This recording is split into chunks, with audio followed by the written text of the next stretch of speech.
Welcome back to the 8th week's lectures of Better Leader, Richer Life. In this week's second video, I'm going to talk to you about choosing the skills you want to focus on next. At the start of our course, you were asked to think about the skills you want to develop. Well, now, as we're winding down, I'm asking you to think about this again. So let's first review them. The first of the 3 total leadership principles is to be real, to act with authenticity by clarifying what's important to you. This is the foundation, your values and your vision of the future you want to create. Know what matters. You know how important each of the different aspects of your life is to you.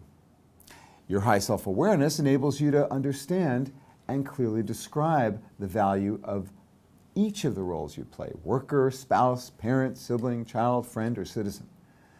You're also able to see the bigger picture in which your different roles in life contribute to your vision of the future. So that's the first skill. The second, embody values consistently. You're able to be yourself wherever you are, wherever you go. You act in ways that are consistent with your core values. You've taken the time to get comfortable in your own skin, like Bruce Springsteen. This confidence allows you to be yourself wherever you are. So rather than conforming to external pressures, you rely on your internal compass to guide your words and deeds. Rather than bending to social pressures, you make choices that match your values. You're not afraid to share your opinions. Third skill, align actions with values. You make choices about how to spend your time and energy in ways that match what you really care about. This skill allows you to think about your goals so that you have a clear understanding of them, making it easier for you to prioritize. You understand how what you do each day fits with your values, so you're able to persevere when things get difficult. You also know when and how to say no. You don't let feelings of guilt force you to take on things that are not true to what you stand for. Envision your legacy. What does that look like? Well, you have a vision for where you're headed and the legacy you want to leave. You know not only where you've been, but also where you're going. You can paint a vivid picture of the life you want to lead, visualizing yourself in the long-term future, 10, 15 years.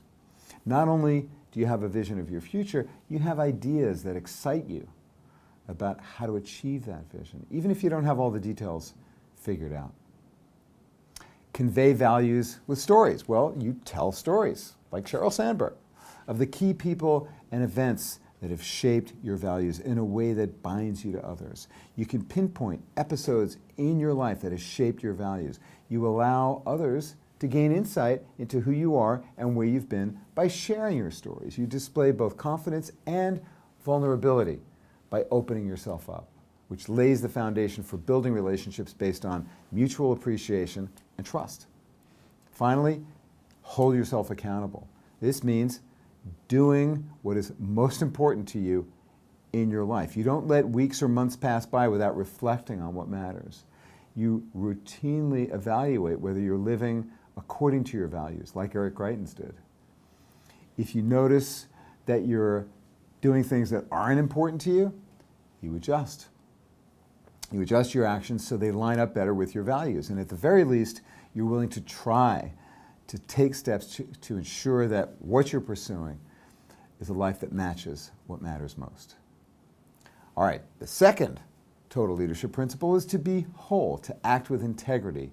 The Latin root is integer, which means whole or complete. By respecting all the different parts that comprise the whole person, ensuring that you and the people who inhabit these parts of your life are clear about what you need from each other and are willing to provide it. So the first of these skills is to clarify expectations, in which you communicate with people important to you about expectations you have of each other. And you make sure these expectations are clear. You're willing to express your needs, your values and goals to those you care about. You're willing to set aside time for these conversations and are able to broach topics that may feel uncomfortable at first. You're an active listener who also is willing to hear constructive feedback, ask clarifying questions, and work to resolve disagreements. You look for opportunities to help many different people. That's the second skill. You're generous and caring in key relationships in your life. And whether these relationships are with colleagues, neighbors, friends, or family, you see that it's fun and fruitful to help other people. You view relationships as a means for enriching your own life and the lives of others. A related skill is to build supportive networks. What that looks like is being able to convince people to support you in your goals. And you're able to tap into personal and professional networks for support of what's important. With your enthusiasm, your passion, and your reputation for being known as someone who goes out of your way to connect people, you convince others to support you. You don't need to manipulate others to gain their support. It's offered freely because others share your vision of the future and want to help you realize it. Applying all your resources. That means using skills and contacts from different parts of your life to help meet any need or goal.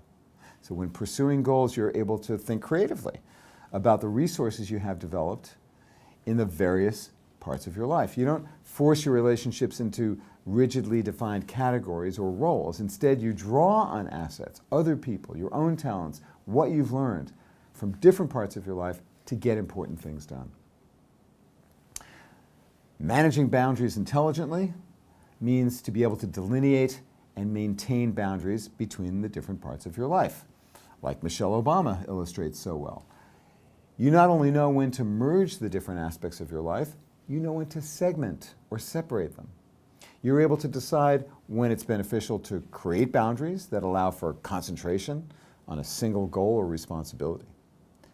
Despite the 24/7 connectivity we all have to work, family, and other relationships through technology, you're able to turn your attention to one thing at a time when you need to do so, rather than trying to accomplish everything at once. Weaving disparate strands. Well, that means you're able to weave together the pieces of your life so that it has coherence. You view the different aspects of your life as interconnected in a way that is mutually enriching. You see how your different roles complement each other. You have a sense that all aspects of your life are integral. They're integral parts of who you are. They fit together as one. You understand how the various parts you play enable you to realize your vision for your life. All right, the third principle, to be innovative, the one you're focusing on now with your experiments, well, that's to act with creativity and continually experiment with how things get done, bringing others along with you as you progress toward goals that matter. The first of these skills is to focus on results.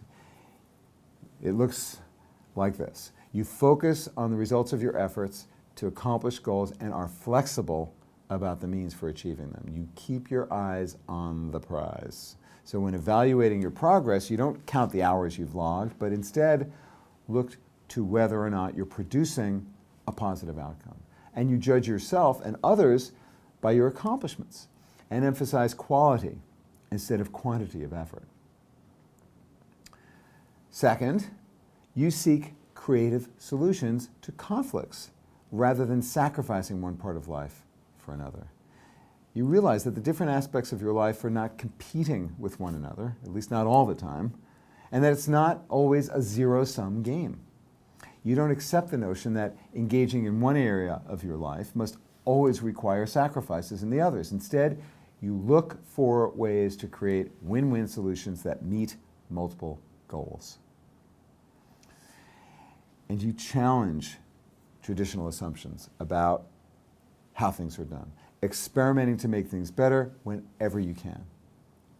So you're not constrained by conventions about how others think things should be done. Rather than follow the pack, you're willing to act and think like a rogue. You're not overly concerned about how others will perceive you. Instead, you're willing to step out on a limb to find a creative solution to the challenges you see. Seeing new ways of doing things, well, that means you're willing to not only question old habits and innovate in managing life demands, but you're able to break past long-standing routines that might dictate how you live your life and are willing to try new approaches to see if there are opportunities for greater performance in and cohesiveness between the different parts of your life. So you're willing to question your behaviors and to try new solutions for managing day-to-day as well as long-term goals. To embrace change courageously. Well, that means you look forward to change, seeing it as an opportunity rather than fearing it. You embrace opportunities for change, for personal development, and rather than following a strictly defined path, you realize that life takes unexpected twists and turns, and you're confident that you'll not only be able to survive the unexpected, but thrive in new circumstances. Finally, creating cultures of innovation. You look for opportunities to encourage others to learn new ways of doing things. You encourage innovation wherever you go. Leading by example, you empower others to think creatively. You display confidence and humility as you share with others both your successes and the obstacles you have faced in getting there. Your enthusiasm for learning is contagious, and your courage inspires others to seek out new opportunities themselves. All right then.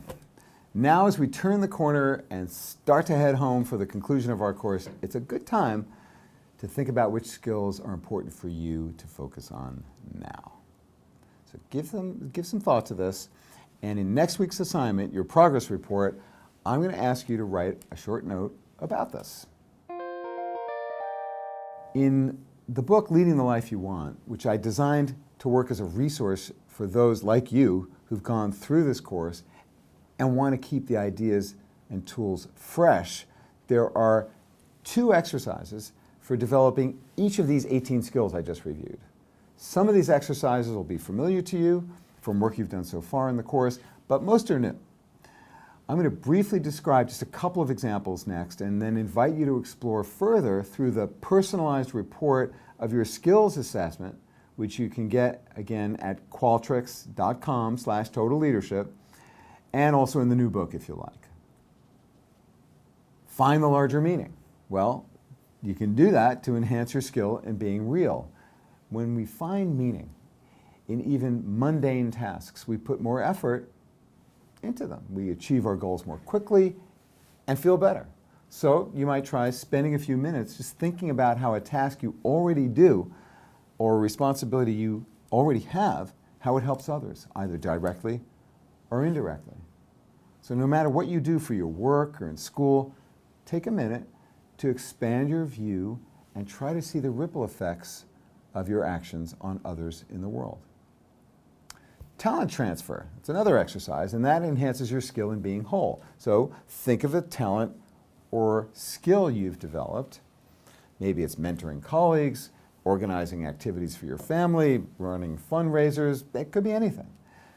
Now, how might you take that skill or talent, or maybe it's connections to people you know in one part of your life, and apply those resources to getting something done that matters in another part of your life?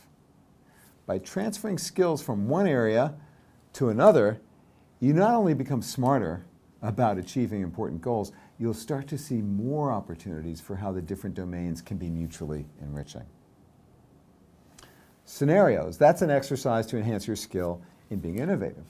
So, identify a goal, describe the results you want, and then identify 3 alternative courses of action that would achieve them. Briefly list the resources and the help you'd need for each of these different scenarios, and then see what happens as you invest some of your attention in really thinking through various possible paths forward, rather than just jumping on the one that seems easiest at first. When you consider options like this, it increases your mind's flexibility, and the more you use those intellectual muscles, the stronger they'll be in helping you to be more innovative day to day. So those are just a few examples. I hope you find it useful to consider which of these skills are important to you now, and as you progress on the next steps of your growth as a leader in all parts of your life. Okay. Now here are some of the key points from this week's lecture. Significant achievement results from compassionate action to use one's talents to make the world somehow better. Leading the life you want requires you, paradoxically, to be striving to help others. The great leaders, they show that accomplishment in career comes not at the expense of the rest of life, but because of commitments at home, in the community, and to the private realm of mind, body, and spirit. And you can develop the skills to lead the life you want. Indeed, you must. So, this week we've seen how exemplary leaders integrate the different parts of their lives over the course of their whole lives by striving to create value for others and by continually learning. And you've done some fresh thinking about choosing which skills you want to focus on next. So congratulations, we are done with the week 8 lectures. Just 2 more to go. There's no new assignment for this week. Just keep making progress on your experiment, recording your insights and observations along the way, because you're going to need those for your last assignment, which you'll be asked to do next week in week 9, and that is your progress report. So this week, you do have the chance to provide compassionate, caring feedback to your classmates on their assignment 7 about bringing others along with their experiments and to learn from other students about their reactions to what you wrote in your assignment 6 about the design for your experiment. In my Wharton classes, I ask students to write and share with the rest of the class a biography of a leader that they admire. And I told you about that last week. Students discover again and again that the people they admire most are those who have a strong and clear vision. They've pursued their passion through their work, and they have sought to make the world better for others. Not all of these people are famous. One student talked about his grandfather, who demonstrated throughout his life a passion for education, pride in his heritage, and a dedication to his community. Famous or not, all these exemplary people were inspirational because they found their calling. They saw how their actions were connected to the wider world and pursued their passions wholeheartedly. I urge you to similarly think about your own purpose, keeping your leadership vision in mind, and how, through your experiment, you might be taking small steps toward having the kind of impact on the world that you imagine. So if you've got a story to share, go to our Facebook group and ask to join if you haven't yet, and you'll see a thread there where you can post a story of a leader you admire and read what others have written. As ever, I hope you'll be active in our discussion forums as your classmates will be talking about their experiments and about great leaders living great lives. You still have opportunities, many of them are out there, in our forums to be helping others to succeed, which of course builds your reputation and produces a greater sense of meaning and purpose in your role as a member of our learning community. I hope to see you actively contributing in our forums until the end. Well, next week's lecture is about looking back and looking forward, gleaning from your experience the good and the bad, the essential lessons about creating sustainable change you'll take with you as our course winds down, and about how to compose and tell your leadership story as it's unfolded over the last couple of months. So once again, congratulations. You have taken yet another important step forward on your leadership journey. So keep experimenting, and I'll see you next week.